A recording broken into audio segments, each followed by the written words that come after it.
God's wisest creature. We are told that because of an act of disobedience man fell, thereby separating himself from God. But Scripture tells us that God consigned all men to disobedience that he may have mercy upon them.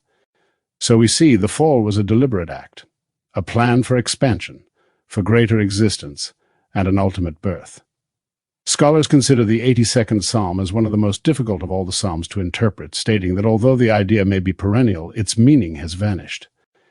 Here are a couple of verses from that psalm. The Lord speaks, saying, I say, you are gods, sons of the Most High. All of you, nevertheless, you shall die like men and fall as one man, O princes. These words are addressed to every child born of woman, regardless of race or nationality. I say to you right now, you are gods, sons of the Most High, all of you. Evidently, when these words were first spoken, we were not men. Otherwise, the forecasting of our death like men would have no meaning. As a man, you know you will die, so what is being said here? First called a son of God, you were told of the grand experiment in the statement, you shall die like men. Here is the plot for expansion and an ultimate birth. But what were we prior to the fall? I cannot describe that body, but I will use Scripture in the hope that you will use your imagination, although I urge you not to come to any definite conclusions. The fall, in symbolism, is associated with the serpent. As God's wisest creature, he said to generic man in the form of woman, did God say you would die? And she answered, yes, if I ate the fruit from the tree of the knowledge of good and evil. Then he made this statement, God knows you will not surely die, but your eyes will be opened and you will become like the gods, knowing good and evil. Genesis 3. The serpent has now become man. This serpent is described by Isaiah as the seraphim, sick. Describing his vision, Isaiah said, I beheld the Lord sitting on a throne, high and lifted up. Above him were the seraphim. In Hebrew, the warrior celestial being, fiery serpent, noble one, prince. Our friend Martha departed this world on the 19th of July. Within a week after Martha's departure, her friend who was with her when she died had this vision. She saw Martha, the same dear girl we all loved. She was in a cage, heart-shaped and inverted so that the base was wider than the top, with a line of division between the two sections. Martha was on one side, with an enormous serpent on the other, with rings of color from its tail to its head. Questioning her, Martha said, how much longer will it be until we will become one? Picking up a book, the lady read aloud, after 6,000 years, man and the serpent become one. You can tell the age of the serpent by the number of rings. Approaching Martha, preparing to count the serpent's rings, she said, if Neville says it is so, and awoke. Now God speaks to man through the language of dream and makes himself known in vision. Here is a vision. My friend has come to the end of the road. She has completely finished the drama, and the two are now becoming one. Think about it.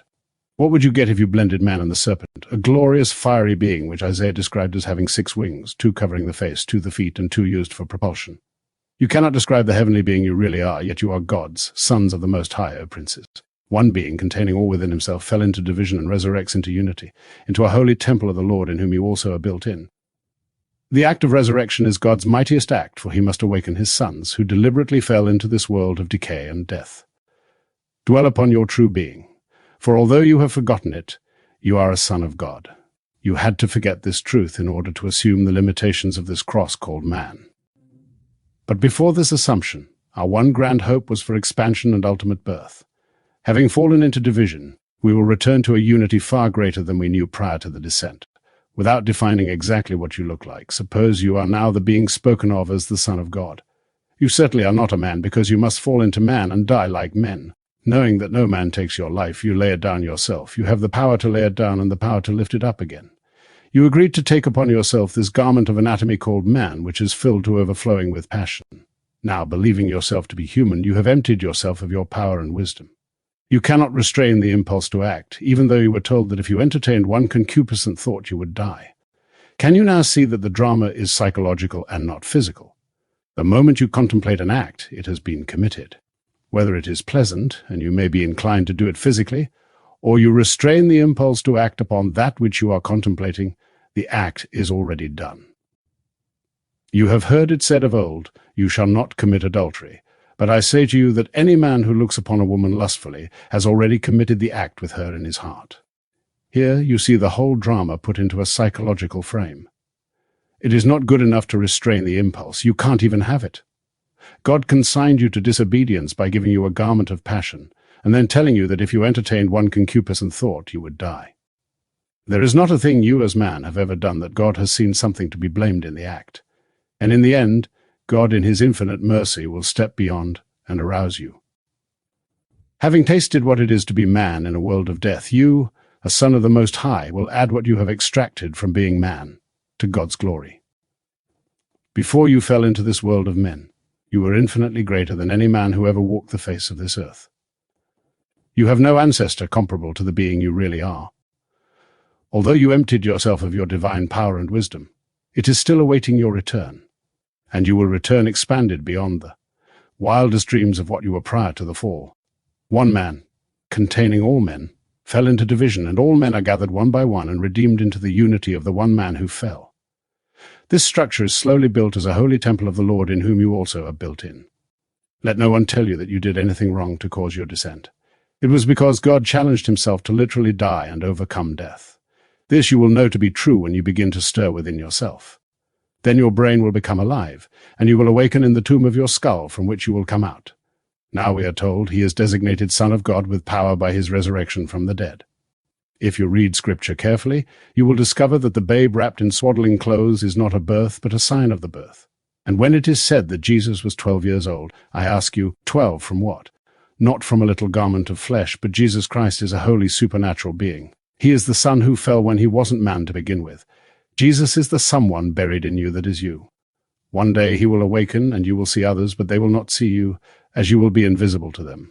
But you will know yourself to be sheer power and sheer wisdom.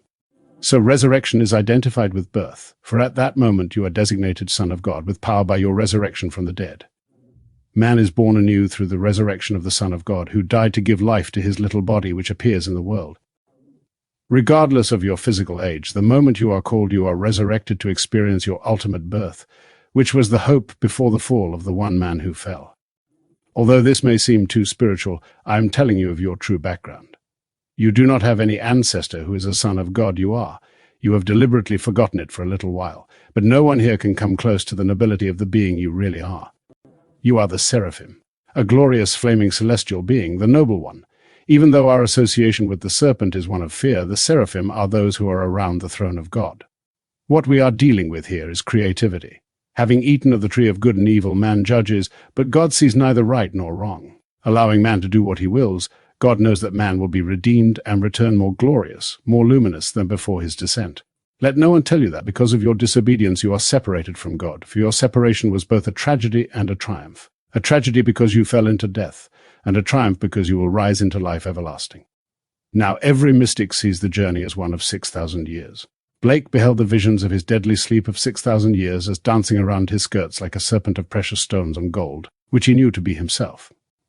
How can I describe my vision, other than to say that when my body was split from top to bottom, I did not see a form, only golden liquid light, which I knew to be myself. Then I fused with it and rose, just like a serpent, into my skull. I know from experience that when you are born from above, you are designated Son of God and given the power to raise the dead. The dead will hear the voice of the Son of God and rise. For as the Father has life in himself, so he has granted the Son also to have life in himself. John 5. The Son of Man has the power of judgment on earth, but the Son of God has the power to call his brothers out of their graves. No hydrogen bomb can raise the dead, it can kill them, but nothing can arouse them but this power. When it is applied to one who has been asleep for 6,000 years, it will cause him to awake and rise from the grave of his own body, in which he has been sleeping all these years. Now I would like to tell you a little story. As a man called Neville, I was born into a large and very poor family. We had no educational, social, or financial background, but my mother was very wise. If she saw anything she thought unbecoming in her children, she would say, "Have you forgotten that you are a Goddard?" That was our surname.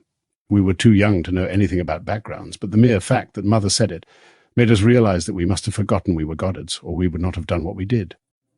By the time we discovered that we had no background, the idea was so ingrained in us that we made the name important, that the Goddards in Barbados today are the outstanding business people of the island. Year after year, our family-owned corporation does a gross of over $30 million, and it grows and grows, yet it all started with mother saying, "Have you forgotten you are a Goddard?" You can take any little thought like that and make the tree of money grow for you in this world. Then just imagine what you could do if you go beyond this world of Caesar. You could imagine that the Elohim, a compound unity of one made up of the redeemed, has taken his place in the divine congregation. In the midst of the gods he pronounces judgment, saying, "You are gods, sons of the Most High, all of you nevertheless. You shall die like men and fall as one man, O princes, O seraphim, O glorious celestial beings. You will empty yourself of your glory, your wisdom and your power, and take upon yourself a garment of death and decay. Then, after a journey of horror for 6,000 years, you will be restored, having expanded your wisdom and your power by reason of your descent into decay and death. So let no one tell you that you did anything which was wrong to be expelled and separated from the Father. Yours was a deliberate act for your expansion and ultimate birth. Now let us go into the silence.